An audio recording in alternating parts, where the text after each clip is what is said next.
السلام علیکم ناظرین، نالج وے کے ساتھ میں ہوں آپ کا ہوسٹ شعیب حسن۔ پروگرام نام رمضان میں آج ہم بات کریں گے اخوت پر، اخوت و بھائی چارے پر، کہ معاشرہ اخوت و بھائی چارے سے قائم ہوتا ہے اور اخوت و بھائی چارے کے لیے کیا کیا ہمیں لوازمات کی ضرورت پڑتی ہے، اس کے بارے میں جانیں گے۔ میرے ساتھ موجود ہیں حیدر کرار اور زبیر علی۔ میں لیے چلتا ہوں حیدر کے پاس۔ جی حیدر، یہ جو اخوت اور بھائی چارہ دونوں ہم پلہ الفاظ بولے جاتے ہیں، اس کے میننگ کیا ہیں؟ سب سے پہلے تو آپ یہ بتائیں۔ بسم اللہ الرحمن الرحیم۔ اخوت نکلا ہے، اخوت کا پہلا حصہ اخ، اور عربی میں اخ بھائی کو کہا جاتا ہے۔ اخوت کا مطلب ہی بھائی چارہ ہے۔ اخوت کی دو قسمیں ہمیں ملتی ہیں، ایک نسلی اخوت اور دوسری نظریاتی اخوت۔ رسول اسلام صلی اللہ علیہ وسلم نے دونوں طرح کے بارے میں فرمایا ہے کہ انسانیت کے ساتھ محبت کی جائے۔ اس کے بارے میں رسول اسلام کا فرمان ملتا ہے کہ ان العباد کلہم اخوہ، کہ تمام بندے آپس میں بھائی بھائی ہیں۔ ایک طرح سے سارے حضرت آدم علیہ السلام کی اولاد ہیں، تو اس حوالے سے بھی نسلی اخوت کے اندر بھی سارے بھائی ہیں آپس میں۔ لیکن اس کے بعد جب ہم سورہ مبارک حجرات میں آتے ہیں تو اللہ پاک فرماتا ہے کہ ان المؤمنون اخوہ، کہ تمام مومنین آپس میں بھائی بھائی ہیں۔ اور اس کے بعد سورۃ آل عمران کے اندر اس سے بھی بڑھ کر ارشاد ہوتا ہے کہ وَاذْكُرُوا نِعْمَتَ اللَّهِ عَلَيْكُمْ إِن كُنتُمْ أَعْدَاءً فَأَلَّفَ بَيْنَ قُلُوبِكُمْ فَأَصْبَحْتُمْ بِنِعْمَتِهِ إِخْوَانًا۔ ذکر کرو میری اس نعمت کا، علیکم ان کنتم اعداء، جب تم آپس میں دشمن تھے، فَأَلَّفَ بَيْنَ قُلُوبِكُمْ، اور اللہ نے تمہارے دلوں میں محبت ڈال دی، فَأَصْبَحْتُمْ بِنِعْمَتِهِ إِخْوَانًا، اور اس نے تمہارے اوپر نعمت کے ذریعے تمہیں بھائی بھائی بنا دیا۔ پھر وہ ہمیں بہت مشہور واقعہ ملتا ہے اس کے بعد کہ حضرت انس ابن مالک رضی اللہ تعالیٰ عنہ کے گھر میں جب رسول اللہ صلی اللہ علیہ وسلم نے سب انصار المہاجرین کو اکٹھا کیا اور مواخات مدینہ کو قائم کیا وہاں پہ، تو یہ آیت کا پس منظر ہمیں وہاں پہ نظر آتا ہے کہ رسول اللہ، اس سے پہلے آپ دیکھتے ہیں جیسے پس منظر میں جاتے ہیں کہ اسلام سے پہلے تمام مدینہ کے قبائل اوس و خزرج بھی آپس میں لڑ رہے تھے، اور مکہ کے اندر تو دشمنیاں عروج پر تھی، تمام قبیلے آپس میں لڑتے تھے، ایک دوسرے کو قتل کر دیتے تھے، اور جو ذرا سا کم دور کا قبیلہ ہوتا تھا اس کو مار دیا جاتا تھا، اور ان کی کوئی عزت و توقیر نہیں تھی وہاں پہ۔ تو اسلام نے پھر آ کے نیچے سے انسان کو اٹھایا اور سب انسانوں کو رسول اللہ نے برابر کر دیا۔ جی زبیر، اخوت و بھائی چارے کا احادیث سے ہمیں درس ملتا ہے، قرآن سے درس ملتا ہے، تو اخوت و بھائی چارے کو قائم رکھنا کیسے ممکن ہے؟ بے شک پیغمبر اسلام صلی اللہ علیہ وآلہ وسلم کا جو مین مشن تھا، توحید کے بعد تقوی، عدالت، اور جو بھی معاشرے کے اندر قائم ہونے کے لیے چیزیں ہیں، ان میں مواخات بھی بہت ضروری ہے، کہ اگر سب لوگ مل کر نہیں رہیں گے، بھائی بھائی نہیں بنیں گے، تو معاشرہ آگے نہیں چل سکتا، ایک دوسرے کو نہیں سمجھیں گے تو معاشرے کے اندر اگر اخوت نہیں ہے تو وہ معاشرہ مکمل نہیں ہے۔ مولا متقیان علی بن ابی طالب علیہ السلام فرماتے ہیں کہ تمہارا بھائی وہ ہے کہ جو تمہیں برائی سے روکے اور اچھائی کی طرف دعوت دے۔ دنیا معاشرہ جو ہمارا ہے، اس چیز کو مولا کے قول کے اوپر دوسرے بندے کو پرکھ لے کہ اگر کوئی شخص اس کو برائی کی طرف دعوت دے رہا تو اس کا بھائی نہیں ہے، اسے اندھیرے کی طرف دھکیل رہا ہے وہ۔ اس کے علاوہ اور فرامین کے اندر بھی ہے، مولا امام جعفر صادق علیہ السلام فرماتے ہیں کہ مومن جو تمہارا بھائی ہے، وہ تمہاری آنکھ سے جو پانی گر رہا ہے اس کو بھی نہیں گرنے دے گا۔ اگر اس سے تم نے وعدہ کیا ہے، اگر مومن تم سے کوئی وعدہ کرتا ہے تمہارا بھائی، تو وہ اسے پورا کرے گا، تمہیں برائی کی طرف نہیں جانے دے گا۔ تو تمام عالم اسلام کو یہ چاہیے کہ وہ متحد ہو جائیں، کیونکہ قرآن نے اس چیز کو کہا کہ مومن آپس میں بھائی بھائی ہیں۔ تو رسول اللہ صلی اللہ علیہ وآلہ وسلم کا مشن بھی یہی ہے کہ انہوں نے ایک امت کو قائم کیا ہے اور اخوت کا ہی درس دیا ہے۔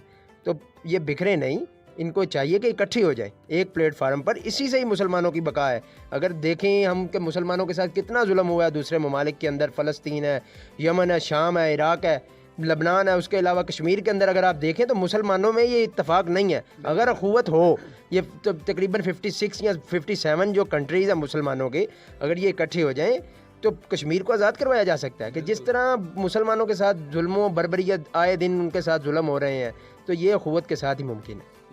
جی حضرت، معاشرے میں جو اگر ہم ملکوں سے نکل کے معاشرے میں دیکھتے ہیں تو آج کل بھائی بھائی جو ہے وہ آپس میں ناراض نظر آتے ہیں، چھوٹی چھوٹی باتوں پر، لین دین پر جو ہے وہ تنازعات چلتے ہیں اور اتنے لمبے ہو جاتے ہیں کہ وہ آپس میں ملاقات سے بھی جاتے ہیں۔ اس کے بارے میں آپ کیا کہیں گے؟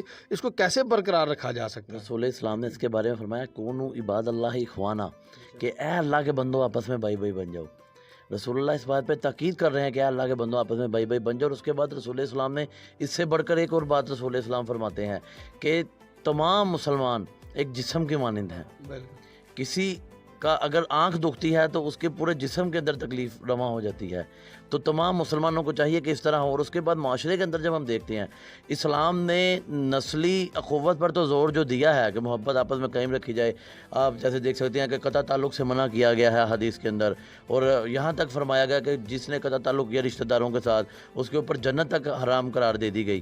اور دوسری جگہ پہ جب نظریاتی اخوت کی بات آتی ہے تو وہاں پہ اسلام بہت زیادہ زور دیتا ہے, کیونکہ اسلام نے مسلمانوں کو بائی بائی بنا دیا. اور اس کے بعد جو لوگ اس طرح چھوٹی چھوٹی باتوں پہ ایک دوسرے کے ساتھ مخالفت کرتے ہیں اور ایک دوسرے سے ملنے جلنے سے بھی جاتے ہیں, یہ اسلام کی فالوئنگ نہ کرنے کا نتیجہ ہے. جب آپ اسلام کے پیچھے چلتے ہیں, رسول اسلام کے فرامین پہ عمل کرتے ہیں, آپ چھوٹی چھوٹی باتوں پہ کبھی بھی خفا نہیں ہوں گے ایک دوسرے سے, اور آپ کی سوچ کا پیمانہ بڑھ جائے گا جب آپ اسلام کو فالو کریں گے. رسول اسلام کی زندگی کو, ان کی ذریت کی زندگی کو اور تمام انبیاء کی زندگی کو جب آپ فالو کرتے ہیں تو آپ کی سوچ کا پیمانہ بلند ہوگا. جب بلند ہوگا تو معاشرے میں لڑائیاں ختم ہوں گی, اور آپ کی جو جذباتیت ہے, جو غصہ ہے, وہ سوچ بڑھنے سے کم ہوتا چلا جائے گا. جس بار آپ کیا کہیں گے کہ کیسے قائم کیا جا سکتا ہے معاشرے میں اخوت و بھائی چارے کو؟ اگر دنیا رسول اسلام صلی اللہ علیہ وآلہ وسلم کو فالو کر رہی ہے, انہیں اپنا نبی مان رہی ہے, دنیا اسلام, تو ان کی طرف دیکھنا پڑے گا, ان کی سیرت سے ہی ہمیں آگے بڑھنا ہوگا. مکہ اور مدینہ کے اندر جو مواقعات ہوئے ہیں وہ بہت ہی اعلیٰ نمونہ ہے. مدینہ کے اندر جو مواقعات ہوا ہے, رسول اللہ نے جو مہاجرین اور انصار کو جو بائی بائی بنایا ہے, کیسا بائی بنایا کہ انصار جو ہے انہوں نے اپنے آدھے آدھے حصے تک مہاجرین کو دیے ہیں. اس سے بڑی کوئی مواقعات کی مثال نہیں مل سکتی. تو ایک موقع کے اوپر یہ بھی میں حدیث بیان کرنا چاہوں گا کہ مولا متقیان علی بن ابی طالب علیہ السلام اور رسول اللہ صلی اللہ علیہ وآلہ وسلم دونوں مہاجر ہیں, مگر مدینے میں جا کر جو مواقعات قائم ہو رہا ہے, رسول اللہ کیا فرما رہے ہیں, یا علی انت اخی فی الدنیا والآخرہ, اے علی دنیا اور آخرت میں تم میرے بھائی ہو. کہ یہ پروردگار نے قرآن کریم کے اندر اور رسول اللہ نے جو حدیث کے اندر لوگوں کو اور مومنوں کو بھائی بنانے کی بات کی ہے, وہ دنیا کے اندر کی ہے, آخرت میں کوئی کسی کا بھائی نہیں ہوگا. مگر رسول اللہ نے جو کہا کہ علی دنیا اور آخرت میں میرا بھائی ہو. مکہ و مدینہ کے مواقعات کی مثال جو ہے ہمارے سامنے موجود ہے کہ اگر دنیا اسلام اس پر متفق ہو جائے, اسی کی راہ پر گامزن ہو جائے رسول اللہ کی سیرت پر, تو آپس میں کوئی تفرقہ نہیں رہے گا. اتفاق و اتحاد کی جو دولت ہے وہ آ جائے گی, اور معاشرہ جو ہے ہمارا اچھی طرح کے ساتھ پروان چڑھے گا اور اخوت پر آ جائے گا. جی حضرت اسلام تو ملنے ملانے کی بات کرتا ہے, بھائی چارے کی بات کرتا ہے. تو آج اگر ہم دیکھتے ہیں تو ہمیں تفرقہ نظر آتا ہے, لڑائی جھگڑا نظر آتا ہے, ہر طرح ہر کوئی جو ہے وہ اپنی بات کرتا ہے. تو اسلام تو بھائی چارے کا درس دیتا ہے, اس کے بارے میں آپ کیا کہیں؟ وَاعْتَصِمُوا بِحَبْلِ اللَّهِ جَمِيعًا وَلَا تَفَرَّقُوا. اللہ پاک فرماتا ہے کہ اللہ کی رسی کو مضبوطی سے تھامے رکھو اور تفرقے میں مت پڑو. اور رسول اسلام کے بھی وہی بندہ قریب ہے جو رسول اللہ کی امت کو ملائے, جوڑے, آپس میں اتفاق و اتحاد پیدا کرے, محبت پیدا کرے. یہ جو اتحاد اور اتفاق ہے یہ امت کی بہتری میں ہے, اور امت کے جڑنے میں ہی امت کی بقا ہے. یہ جو امت اس سے دور ہوتی جا رہی ہے, تفرقوں میں بڑھتی جا رہی ہے, اس سے عالم شیطانیت کو موقع مل رہا ہے کہ وہ مسلمانوں کے اوپر ظلم بھی بڑھا سکے, مسلمانوں کے اوپر اپنا اقتدار قائم کر سکے.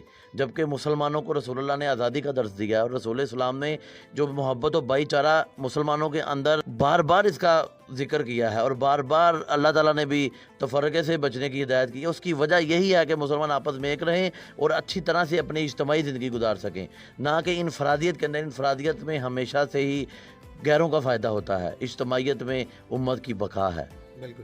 جی ناظرین, اخوت و بھائی چارہ ایک معاشرے کی بنیاد ہے. جب تک آپ اخوت و بھائی چارہ قائم نہیں کریں گے اپنے معاشرے کو نہیں چلا سکتے. جناب رسول خدا سے لے کر اگر جناب یوسف کی بات کریں تو انہوں نے بھی اپنے بھائیوں کو بڑا دل کر کے معاف کیا. جناب رسول خدا نے پورے مکہ کو معاف کیا. اسی طرح بھائی چارہ اور محبت کی فضا قائم ہوتی ہے. اختلافات اپنی جگہ پہ, مذہبی عقائد کے جتنے بھی اختلافات ہیں وہ اپنی جگہ پہ, لیکن ہم مسلم ہیں. اقبال بھی فرماتے ہیں, ایک ہوں مسلم حرم کی پاسبانی کے لیے, نیل کے ساحل سے لے کے تاب خاکے کاشغر. انشاءاللہ کل ایک نئے ٹاپک کے ساتھ آپ کے ساتھ ملاقات ہوگی. تب تک کے لیے اجازت دیجیے. اللہ حافظ.